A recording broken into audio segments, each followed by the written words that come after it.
Hello, everybody. This is Sense and Sensibility by Jane Austen. Chapter 33. After some opposition, Mary Ann yielded to her sister's entreaties and consented to go out with her and Mrs. Jennings one morning for half an hour.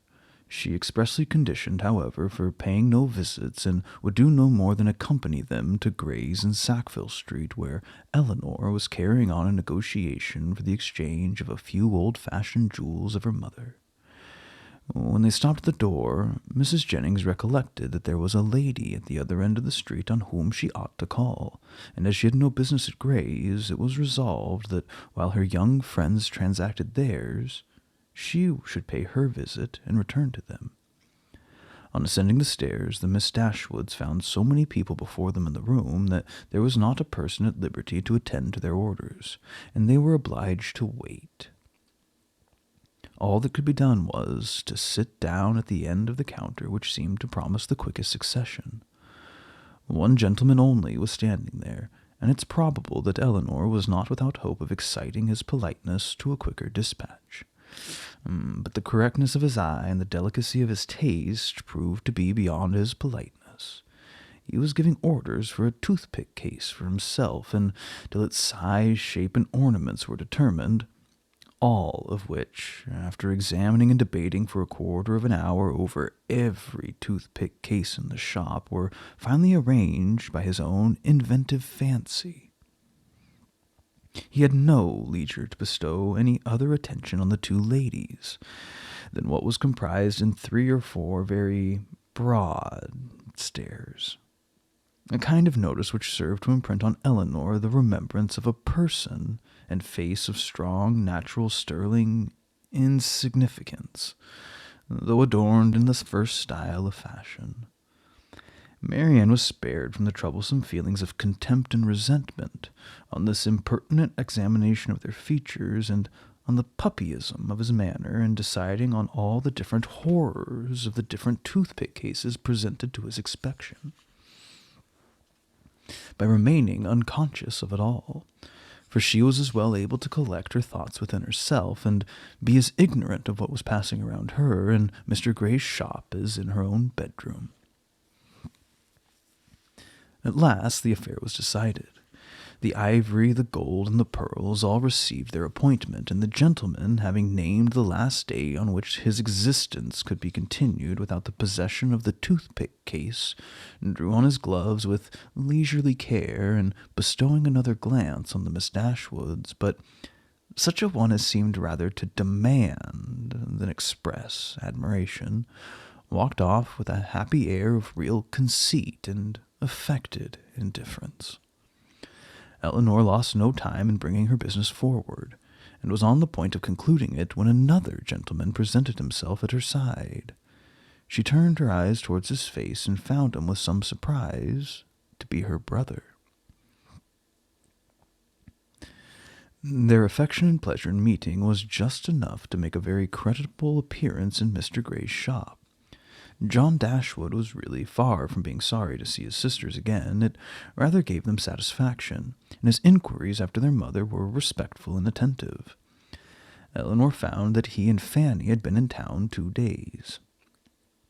"I wished very much to call upon you yesterday," said he, "but it was impossible, for we were obliged to take Harry to see the wild beasts at Exeter Exchange, and we spent the rest of the day with Mrs. Ferrars.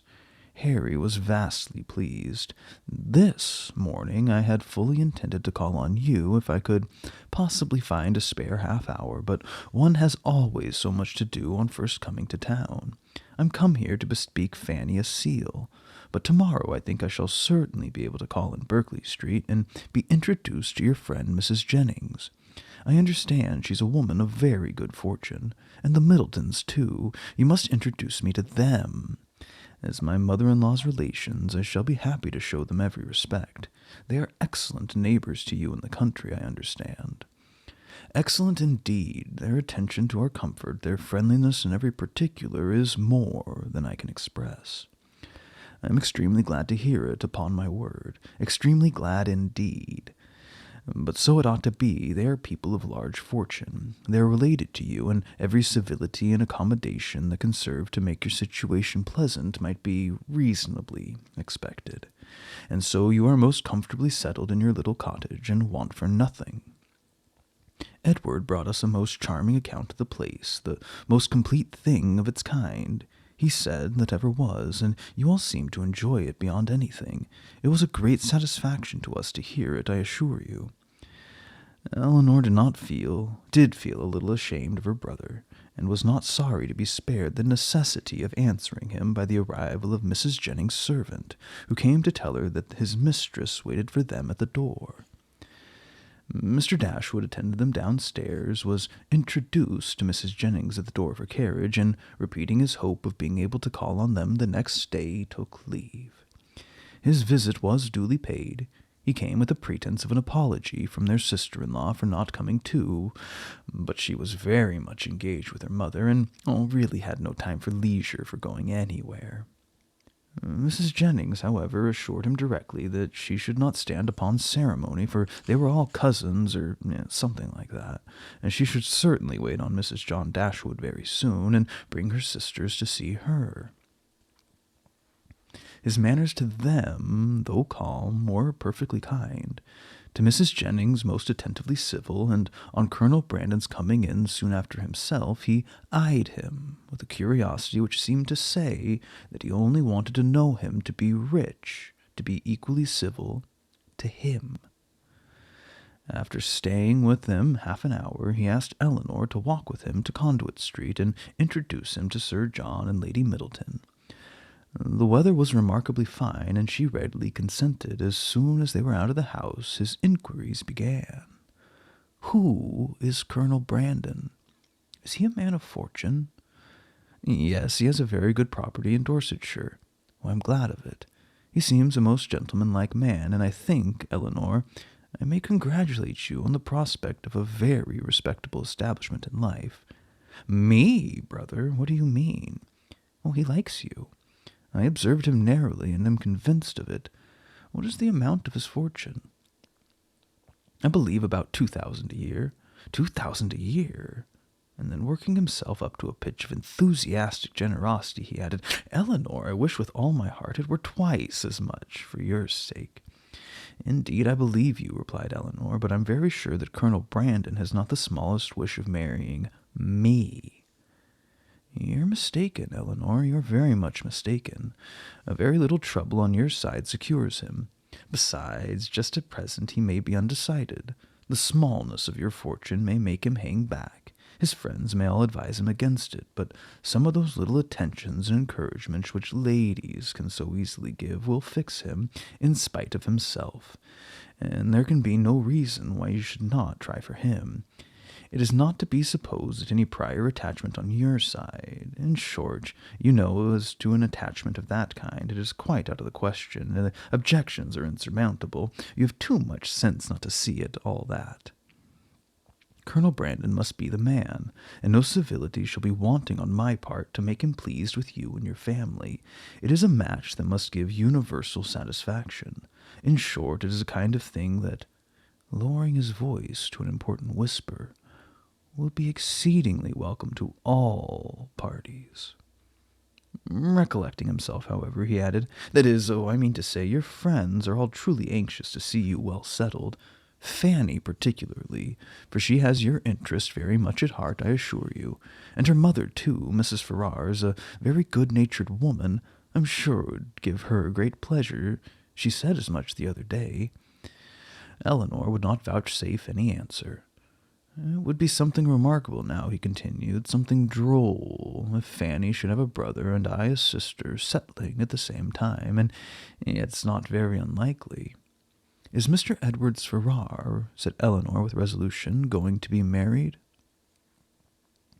It is not actually settled, but there is such a thing in agitation. He has a most excellent mother. Mrs. Ferrars, with the utmost liberality, will come forward and settle on him 1,000 a year, if the match takes place. The lady is the Honourable Miss Morton.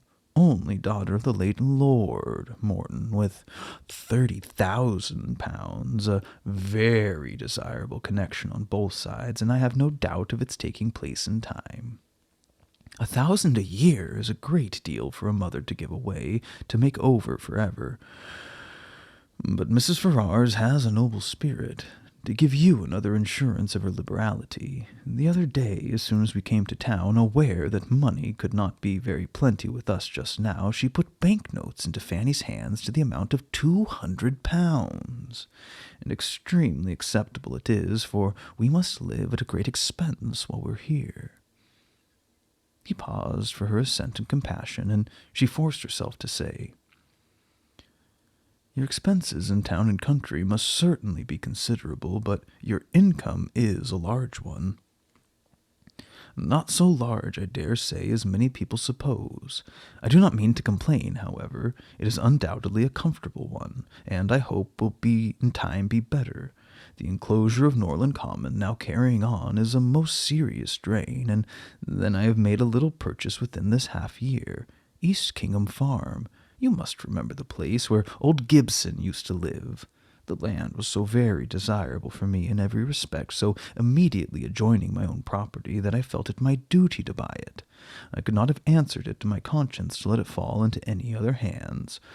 A man must pay for his convenience, and it has cost me a vast deal of money. More than you think it really and intrinsically worth? Why, I hope not that. I might have sold it again the next day for more than I gave, but with regard to the purchase money I might have been very unfortunate indeed, for the stocks were at the time so low that if I had not happened to have the necessary sum in my banker's hands, I must have sold out to a very great loss." Eleanor could only smile. "Other great and inevitable expenses, too, we have had on first coming to Norland. Our respected father, as you well know, bequeathed all the Stanhill effects that remained at Norland, and very valuable they were, to your mother. Far be it from me to repine at his doing so. He had an undoubtable right to dispose of his property as he chose, but in consequence of it we've been obliged to make large purchases of linen, china, etc., to supply the place of what was taken away. You may guess, after all these expenses, how very far we must be from being rich, and how acceptable Mrs. Ferrars's kindness is." "Certainly," said Eleanor, "and assisted by her liberality, I hope you may yet live to be in easy circumstances." "Another year or two may do much towards it," he replied gravely. "But, however, there's still a great deal to be done. There's not a stone laid of Fanny's greenhouse, and nothing but the plan of the flower garden marked out. Where's the greenhouse to be? Upon the knoll behind the house. The old walnut trees are all come down to make room for it. It'll be a very fine object from many parts of the park, and the flower garden will slope down just before it and be exceedingly pretty. We've cleared away all the old thorns that grew in patches over the brow." Eleanor kept her concern and her censure to herself, and was very thankful that Marianne was not present to share the provocation.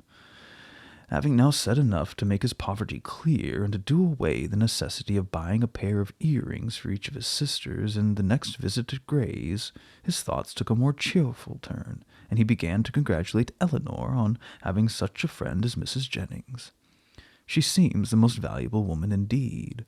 Her house, her style of living, all bespeak an exceeding good income, and it is an acquaintance that has not only been of great use to you hitherto, but in the end may prove materially advantageous. Her inviting you to town is certainly a vast thing in your favor, and indeed it speaks altogether so great a regard for you that in all probability when she dies you will not be forgotten. She must have a great deal to leave." "Well, nothing at all, I should rather suppose, for she has only her jointure which will descend to her children.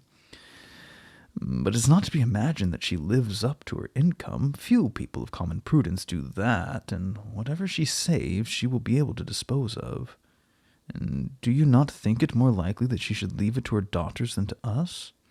Her daughters are both exceedingly well married, and therefore I cannot perceive the necessity of her remembering them further." "Oh, Jesus!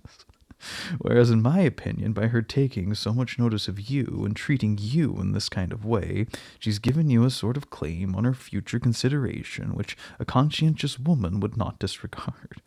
Nothing can be kinder than her behavior, and she hardly do all this without being aware of the expectations she raises.